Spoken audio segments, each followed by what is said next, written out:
Fala galera, Dizascope, Douglas Gonçalves por aqui para mais um Dizascope Podcast. Toda segunda-feira nós temos um convidado, né? Alguém aqui na mesa com a gente, conversando, testemunhando. Mas o de quarta-feira é o nosso podcast temático, ok? Então, estou muito feliz que você está aqui. Seja muito bem-vindo ao nosso podcast. Então, vê lá os de segunda-feira. Inclusive, meu convidado que está aqui hoje comigo já esteve no de segunda-feira, mas hoje nós temos um foco aqui, um tema para a gente trabalhar. E nós queremos falar sobre o grande avivamento do fim dos tempos. Sabia que antes de Jesus voltar, nós teremos o maior avivamento de todos os tempos. E eu queria falar, pensar sobre isso junto com vocês. Então vamos embora!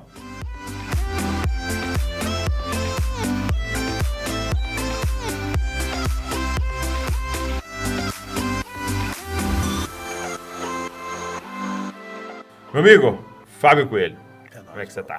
Sempre é uma honra estar aqui. Talvez você esteja se perguntando, por que vocês gravam tanto com o Fábio Coelho? Porque ele mora em Bragança, entendeu? E aí, às vezes, eu tô no estúdio, ele entra aqui, senta, aí eu sou obrigado, tem que fazer. Mas tem a ver com a minha beleza também. Tem a ver com a sua beleza também, que atrai muitos seguidores. Muito bom, muito bom. Obrigado por você estar aqui. E olha, eu queria, nesse podcast, falar de forma mais específica sobre avivamento, mas ainda mais específico, esse avivamento antes da volta de Jesus. Beleza. E eu acho que ele poderia te pedir para definir, Tá. né, para quem está aqui com a gente, o que é avivamento. Beleza. Então, primeira coisa para a gente falar é que avivamento, o conceito de avivamento é baseado na teologia histórica, né? E não em teologia bíblica. Tá, isso é Porque a importante. gente não tem passagens específicas que vão definir o que é avivamento. Mas é lógico, a maneira como nós olhamos as escrituras e a história da igreja, então nós podemos falar sobre avivamento. E eu escrevi aqui uma definição sobre o que é avivamento na minha perspectiva, que é o seguinte, que é um batismo coletivo do Espírito. Então, o avivamento ele é coletivo. Ok, boa, uma palavra importante. Um batismo coletivo do Espírito que afeta uma geografia específica. Ou seja, ele não vem apenas sobre uma pessoa, ele vem sobre um coletivo de pessoas e sobre uma geografia específica. Tá. É quando Deus repousa a sua presença manifesta em um lugar, revelando a sua santidade e o seu poder irresistível, gerando libertação dos incrédulos e despertamento da igreja para o cumprimento da grande comissão. Muito bom. Então, basicamente, é o Espírito caindo no lugar, despertando a igreja desse lugar, empoderando um povo para testemunho do Evangelho a partir desse lugar, e isso vai produzir salvação. E lembrando sempre que avivamento tem o que acontece antes, o que acontece durante e o que acontece depois. Porque na história, avivamento tem começo e tem fim. Tá. Então, lógico que o último avivamento, ele vai ter começo e vai terminar com a volta de Jesus. Ok. Então, avivamento, ele precede com arrependimento, oração, intercessão, unidade. Então, essas são características que precedem o derramamento. Então, durante o derramamento, poder, sinais, maravilhas, salvação. Então, são coisas que podem acontecer. Você vê muita confissão de pecado, né? Isso. Mas está ligado à salvação, santificação, né? É lógico que dependendo do derramamento na história, você vai ver mais ênfase em salvação, outros mais ênfase no poder, outros mais ênfase no envio. Olha, interessante. E tem o que acontece depois, que é a transformação de uma geografia. Sim. Que chega a afetar transformações sociais, né? Então, dá um exemplo, assim, para você pegar então essa definição em um exemplo histórico. Sim, por exemplo, no avivamento da Rua Azusa, nós estamos falando em 1906. Então, vamos lá. É um derramamento coletivo. Sim. Então, foi num grupo de pessoas. Em uma geografia. Sim. É a Rua Azusa. A Rua Azusa. Ok. O espírito cai e desperta um povo. Ok. Então, esse povo é despertado para evangelismo, então pessoas começam a se converter, mas tem uma característica social. que a Azusa trouxe, que é, você imagina em 1906 nos Estados Unidos, negros e brancos estão cultuando juntos na mesma... Entendi. Entendeu? Então, você tem uma mudança social. Então, Afeta. até afeta. Então, você está afetando... você está afetando estruturas assim, sociais extremamente rígidas. Então, você vai ver, por exemplo... De centenas, né, de anos de problemas profundos, Sim, né, sim. sendo resolvidos com o derramar do Espírito. Por exemplo, teve também um derramamento na Colômbia que começa com a igreja se arrependendo, clamando por causa da violência dos cartéis de cocaína. Só. E aí o que aconteceu que teve até um caso, o cartel mandou matar um pastor, assassinar um pastor. E a igreja foi para os estádios, foi chorar, se arrepender, orar, cara. E teve um derramamento na Colômbia que logo em seguida o cartel quebrou. Cartel de Cali, entendeu? Então você vai ver, assim, coisas que acontecem, assim, depois, né? Então, esse é vamos dizer, A definição, as características. As características. Agora, a gente sempre ouve falar, né, e eu acho que a galera que está aqui nos ouvindo já ouviu alguém falando no púlpito, né, e isso sempre nos acende uma chama, né, que antes do retorno de Jesus, nós vamos ver Sim. o maior avivamento da história. E aí, a gente pensa em Atos, a gente pensa em Azusa, a gente pensa no País de Gales, a gente pensa nos Morávios, a gente pensa no John Wesley e no Whitefield, a gente pensa nos despertamentos dos Estados Unidos e tal. A gente fala, cara, mas o maior de todos, né? Tá colocando tudo isso, mas vai ter o maior de todos. O que vai vir aí? Por que falam isso? Tá. Com base no que se fala isso? Vale lembrar que, de fato, isso é uma fala muito comum. Sim. O maior avivamento ainda está por vir e tal. Só que essa fala não é baseada em pensamento positivo. Ok, nós não estamos falando para ver se acontece. A gente não está torcendo. Entendi. Então, o avivamento é uma promessa. Ah, E tem uma profecia muito clara na Bíblia que fala sobre isso, que é Joel 2:28. E eu queria ler aqui com você. Por favor. Então, vamos lá. Joel 2:28 vai dizer o seguinte: e depois dessas coisas derramarei o meu espírito sobre todos os povos. Aqui já começa a ficar tenso. Porque ele está falando, é uma profecia que está sendo direcionada para os judeus. E ele está dizendo que é o seguinte: o espírito não vai só cair sobre os judeus, não. Ele vai cair sobre todos os povos. Uau. Outras versões dizem toda a carne. Então, os seus filhos e filhas profetizarão. Porque, olha o contexto. Quem que o espírito vinha sobre 3 classes de pessoas aqui? Profetas, sacerdotes e reis. É o que tinha. E, basicamente, a atividade profética era dentro do povo de Israel. Então, a profecia está dizendo que vai ter um derramamento sobre todos os povos. Ok. As crianças profetizarão. Os anciãos terão sonhos. E os jovens terão visões. E aí ele está falando de um avivamento, de um derramamento profético, de um avivamento familiar. Ok. Que não vai ser mais na classe sacerdotal. Vai ser no templo e no palácio. Não vai ser mais no profeta, nas casas proféticas, nas escolas proféticas. Vai cair sobre as famílias. Meu Deus. Então você imagina um judeu ouvindo isso. Como é que é? Meu filho, como é que é? Vai ter uma criança, vai profetizar? Como é que Que parada que você está falando? E interessante que ele está falando sobre 3 expressões proféticas, né? Profecia, sonhos e visões. Basicamente ele está falando a mesma coisa. Anciãos, jovens e crianças profetizarão. Ouvirão a voz de Deus. Isso, ouvirão a voz de Deus e vão proclamar. Aí ele continua. Até sobre os escravos e as escravas derramarei meu espírito. Aí agora ele pegou pesado. Porque haviam classes de pessoas. E agora ele está dizendo que o espírito vai cair sobre todos os povos, todas as etnias, todas as idades, todas as famílias e todas as classes sociais. Uau. Então não é mais sobre o religioso, não é mais sobre o cara que fez a escola rabínica. É sobre todos, até sobre o escravo.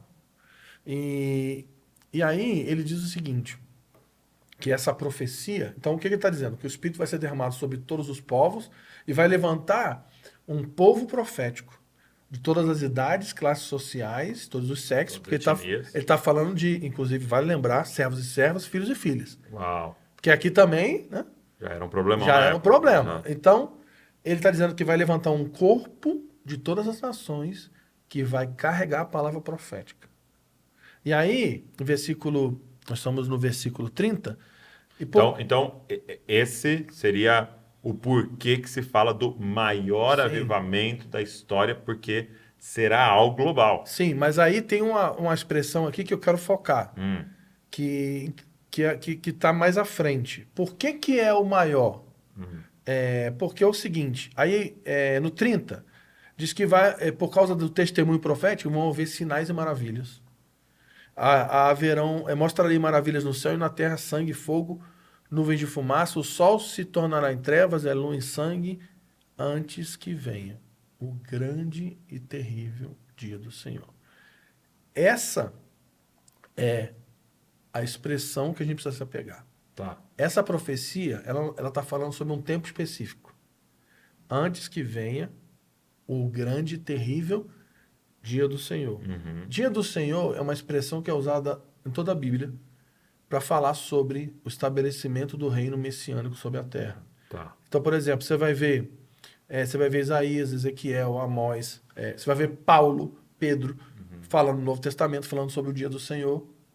E ele está falando aqui o seguinte, que tudo isso vai acontecer antes que venha o grande e terrível dia do Senhor. Então, por que o maior avivamento da história vai acontecer no tempo do fim? Porque Joel 2:28 vai se cumprir plenamente nos dias que precedem a segunda vinda de Jesus. Okay. Porque o dia do Senhor se cumpre quando o Messias de Israel, o Messias judeu, filho de Davi, vai sentar no trono de Jerusalém e governar as nações. E a última característica aqui que eu quero ler com você é no versículo 32, que diz: e todo aquele que invocar o nome do Senhor será salvo. Então vamos recapitular tudo. Antes do grande e terrível dia do Senhor, o Espírito vai ser derramado sobre todas as etnias, que está ligado lá em Mateus 24, que o Evangelho vai ser pregado em todas as etnias, então verá o fim. Então o fim de Mateus 24 é igual ao dia do Senhor de Joel 2. Sim. Esse espírito profético, vai cair sobre famílias, vai cair sobre todas as idades, todas as classes sociais, vai erguer um testemunho do Evangelho de Deus a todos os lugares. Vou tossir. Caraca, tô um tempão aqui querendo tossir. Segurar. Com vontade. Nós sabemos que nós estamos fazendo um podcast com o velho. E eu tô aqui assim, ó. Velho nada. Você tá de boina, pô. Coisa de boina é tosse mesmo. Eu nem vou falar porque eu tô de boina. Vai. Eu nem sei o que eu tava falando. O que eu tava falando mesmo? Você tava recapitulando, né? Tá, recapitulando. O Espírito vai ser derramado sobre todas as nações, vai erguer um povo profético de todas as idades, todas as etnias, todas as classes sociais, vai erguer o testemunho do Evangelho de Deus. O Evangelho de Deus vai ser confirmado por Deus com sinais e maravilhas, e isso vai dar aonde o nome do Senhor for invocado, ali haverá salvação. Então, vai haver uma grande explosão de salvação antes do grande e terrível dia do Senhor, antes de Jesus voltar. Fez sentido? Sim. Agora, por que alguns vão dizer assim, não, mas isso aí já foi cumprido em Atos 2, Sim. né? Quando os discípulos estavam reunidos, vem um derramar o Espírito sobre eles, eles começam todos em várias línguas, então ali já, vamos dizer assim, está alcançando várias nações. Sim. Ali, eles começam a profetizar, a falar os arautos de Deus ali através, né, de cada um em uma língua e tal. Então, não, Joel 2 já se cumpriu. Sim. Em Atos, capítulo número 2. Por que não? Tá, vamos lá. Aí que começa a brigaiada agora no comentário aqui embaixo. Tá, vamos embora. Aqui ele vai começar a brigar aqui. E o saco é o melhor? Que, às vezes, o vídeo, 6 meses depois, 8 meses depois... Tem alguém lá, né? Tem alguém brigando, o pessoal tá brigando lá ainda. É muito bom. Então, vocês comecem a lutar aí nos comentários. Dentro do que a gente chama de visão profética, que é a visão do desenvolvimento da redenção, tem pelo menos 3 tempos que a gente vê na Bíblia. Existe uma cronologia profética, inventei isso agora, cronologia profética, na Bíblia. E eu vou ler Hebreus 1, versículo 1, que diz o seguinte: havendo Deus outrora, antigamente, outrora, falado muitas vezes, de muitas maneiras aos pais pelos profetas. Então, primeiro tempo. Antigamente. Tá. Outrora. Então, outrora, aqui, está falando do primeiro pacto, onde Deus falava por meio dos profetas. Sim. Aí ele diz o seguinte, versículo 2, Hebreus 1. Nesses últimos dias, nos falou pelo Filho, a quem constituiu o herdeiro de todas as coisas, pelo qual também fez o universo. Então, primeiro tempo, outrora, primeiro pacto. Segundo tempo, últimos dias. Quando que os últimos dias começam a contar? Quando Jesus encarnou. Tá. Então, Nós estamos nos últimos dias. então, os últimos dias nós já estamos desde Atos. Muito bom. Então, os últimos dias, porque às vezes a pessoa fala, os últimos dias. Os últimos dias não estão falando da volta de Jesus.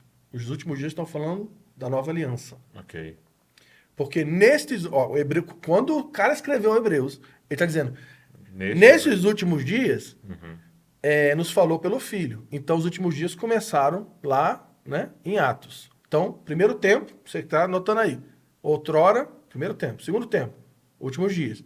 Só que tem um terceiro tempo, que é o dia do Senhor. Então, o que é o dia do Senhor? Olha o que Paulo vai dizer em 2 Tessalonicenses 2, versículo 1.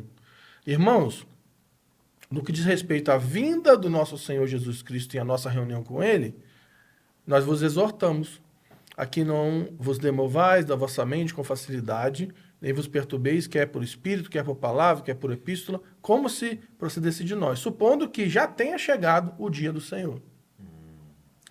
Então, o que ele está dizendo? Não deixe se enganar. Não se engane, porque o dia do Senhor ainda não chegou. Então, ele está fazendo uma alusão do dia do Senhor com a volta de Jesus Cristo. Então, vamos recapitular tudo. Outrora, primeiro pacto. Últimos dias, nova aliança. E último tempo, dia do Senhor. Os eventos que envolvem a volta de Jesus para que ele se assente no trono de Davi e governe as nações. Dito isso, por que isso não se cumpriu plenamente em Atos 2? Vamos ler a passagem?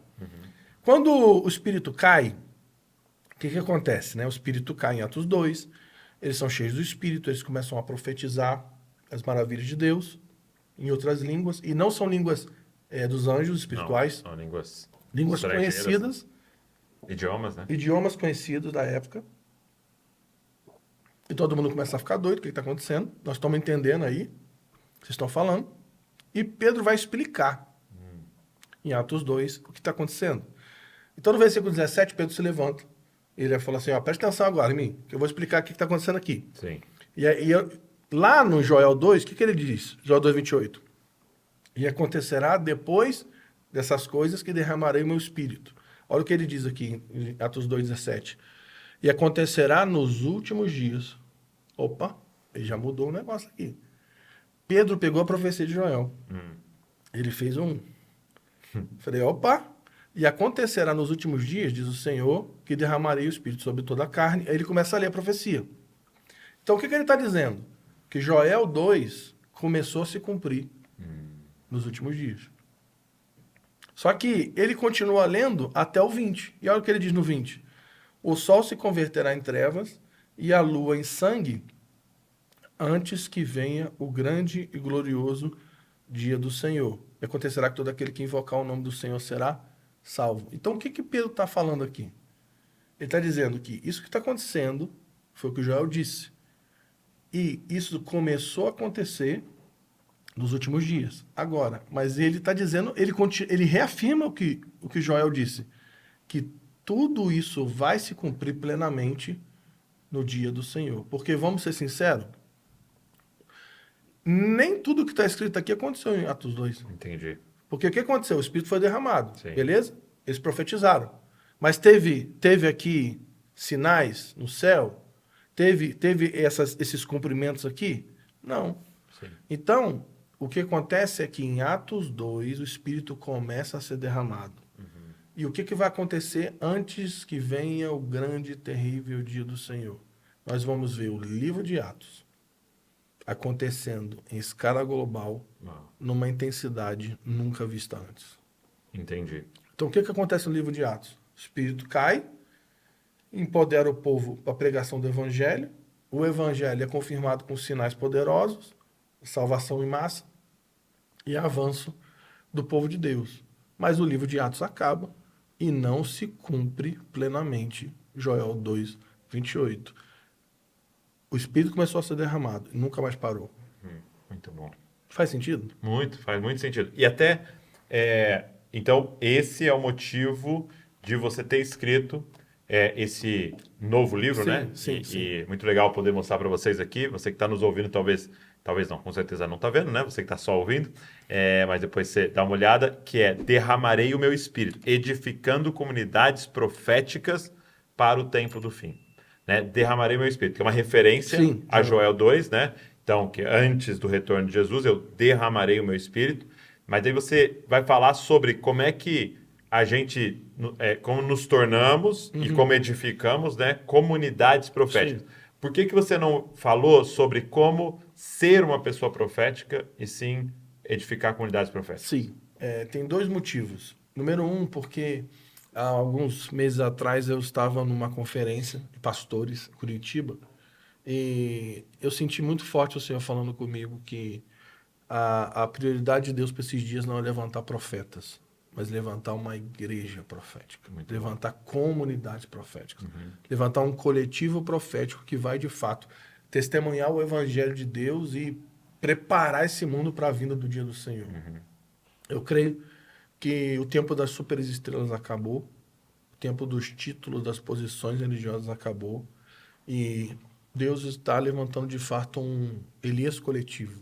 Então, O João Batista eu ia falar coletivo. isso agora, né? Que a gente, você que não sabe o processo, né? A gente junta aqui, geralmente no Natal, e a gente fica conversando qual vai ser o tema do livro, né? É sempre Sempre Natal.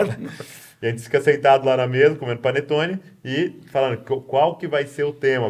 E a gente ficou fazendo um brainstorm lá. Né? E tá, vou fazer esse. E um deles, né, que faria muito sentido, né? Mas a gente achou que deixaria confuso para as pessoas, era o Elias coletivo, né? Ou um João Batista coletivo, né? Por que um Elias coletivo, um João Batista coletivo? Porque, engraçado, é interessante que tem duas profecias meio que irmãs sobre o fim dos tempos. Uma é Joel 2,28, que fala, antes do grande e terrível dia do Senhor, derramarei meu espírito. E a outra é Malaquias 4, que diz que Elias virá antes do grande e terrível dia do Senhor para restaurar o coração dos pais aos filhos e filhos aos pais. Aí é interessante que quando você lê assim, aí de novo tem aquela confusão. Pô, Malaquias 4 está dizendo que Elias tinha que vir antes do dia do Senhor vir. Aí o anjo Gabriel aparece para Zacarias e anuncia que João Batista ia nascer. Aí ele fala assim, o teu filho João Batista, o João, né? Ele não fala João Batista, né? O sobrenome de João não era Batista, tá? Você que não sabe disso. Era o batizador. Seu nome vai ser João e ele vai se levantar no espírito e no poder de Elias e vai habilitar um povo preparado para o Senhor. Quem ouvisse isso assim, vai pensar o quê? Acabou. Malaquias Acabou. 4 Malaquias 4 se cumpriu, João vai levantar, vai preparar o caminho do Senhor, o Messias vai vir, vai sentar no trono de Davi e acabou. Então tá todo mundo louco, porque, pô, o Elias que tinha que vir, veio. Não que, gente, não é que João Batista é a reencarnação de Elias, tá? Tem gente que acredita nisso. Mas a profecia diz que o que Gabriel está dizendo é que o mesmo espírito profético que estava sobre Elias também está sobre João. E aí, tá todo mundo louco, porque não, o Elias que tinha que vir antes do grande e terrível dia do Senhor, tá? É João. Apareceu o Messias. O dia do Senhor chegou. E tá todo mundo doido, só que aí João morre e Jesus está dizendo que não, ele vai morrer também. Eu vou pro meu pai e vocês vão ficar aí com o espírito. Aí todo mundo, não, peraí, calma. Peraí, mano. Aí sabe qual que é o texto mais forte? É quando eles estão no mundo da transfiguração e eles descem. Porque quem que eles encontram lá em cima? Elias e Moisés. Aí eles fazem uma pergunta para Jesus assim, ô mestre, como é que é esse negócio aí porque a profecia diz que Elias tinha que vir primeiro do reino. Aí Jesus fala assim, então, mas Elias veio e fizeram o que quiseram com ele. Mas Elias virá e restaurará todas as coisas. Aí tipo assim, os discípulos, pô, Jesus, me ajuda aí. Então, piorou a pergunta, né? Porque o que ele está dizendo é, Elias já veio, João, ele está falando de João, mas Elias virá. E o que acontece é o seguinte, assim como Deus usou João Batista na primeira vinda no espírito profético, para preparar o caminho do Senhor na primeira vinda, Deus vai levantar um Companhia. novo Elias, Coletiva, né? um João Batista coletivo de todas as nações, de todas as idades, de todas as classes sociais, de todos os Porque sexos, faz todo que sentido, vai né? preparar o caminho do Senhor. Porque nós estamos falando sobre uma igreja, um derramar do Espírito em uma igreja em escala global. Então, como é que é um cara? Né? Nós estamos falando em todas as etnias, é um cara que fala todas as línguas. Nós estamos falando de todas as classes sociais, quem é que entra em todas as classes. Então, faz todo sentido que seja realmente uma comunidade, ou Isso. comunidades, né, Sim. proféticas que vão nesse espírito de Elias preparar um povo que vai receber o Senhor. Né? Sim, sim. Vai preparar um povo que vai ter a mentalidade, as práticas, Sim. o estilo de vida para receber o Senhor. Um povo que vai ser cheio do Espírito, cheio do Evangelho, testemunha de Jesus, e um povo que vai ser reconhecido como amigos e amigas de Jesus. E para colocar uma pimenta, Bota antes da gente encerrar. só uma pimentinha. Em Apocalipse 11, vai falar sobre o cenário do fim. E ele fala sobre duas testemunhas. Ele fala sobre duas testemunhas em Jerusalém, que vai profetizar antes de Jesus voltar. Então, assim, eu acredito, de verdade, inclusive, a gente está falando muito de Israel nesses dias, né? Eu acredito que, assim como o Espírito caiu em Jerusalém no início, e de Jerusalém fluiu para todos os povos.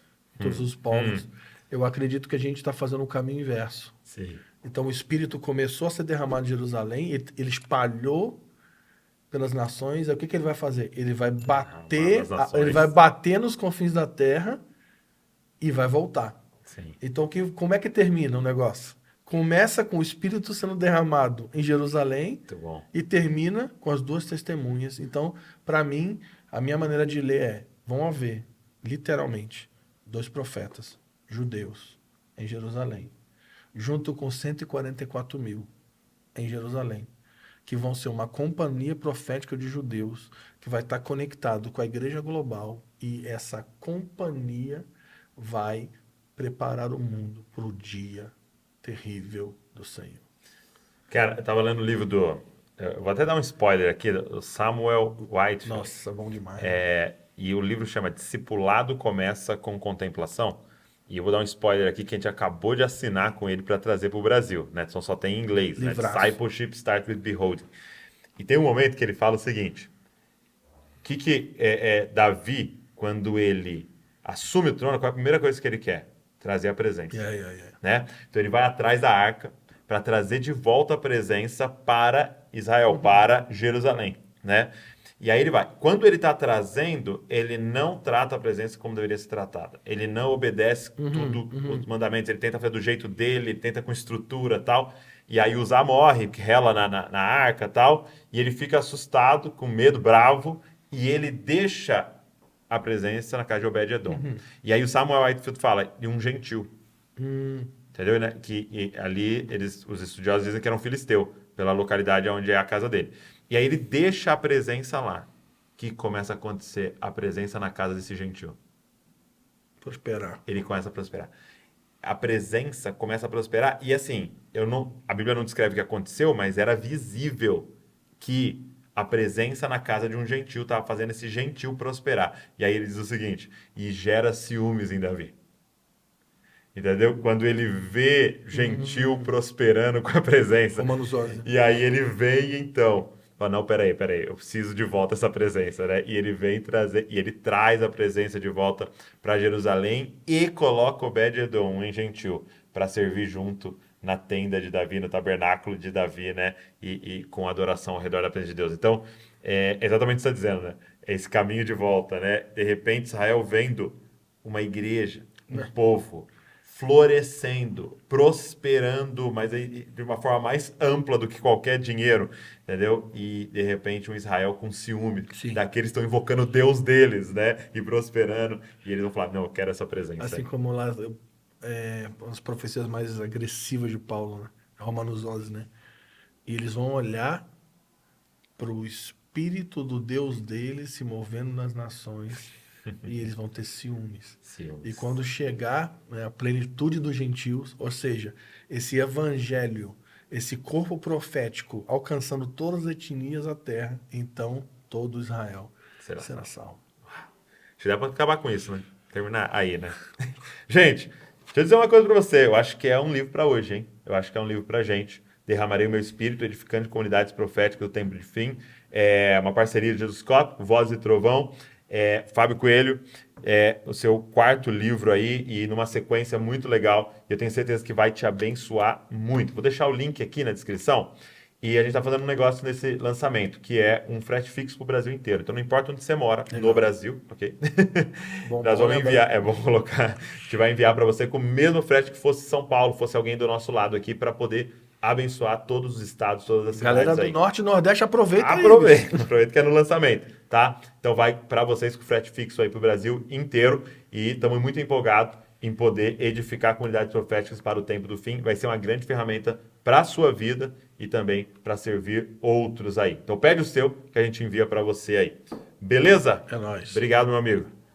Sempre juntos, edificando. E eu espero que você tenha sido abençoado. E eu quero que você deixe um comentário aqui, o que é que mais queimou no seu coração durante esse podcast. E também pega esse link, manda para todo mundo, vamos espalhar essa verdade em toda parte. Deus abençoe você e não se esqueça, você é uma cópia de Jesus. Valeu.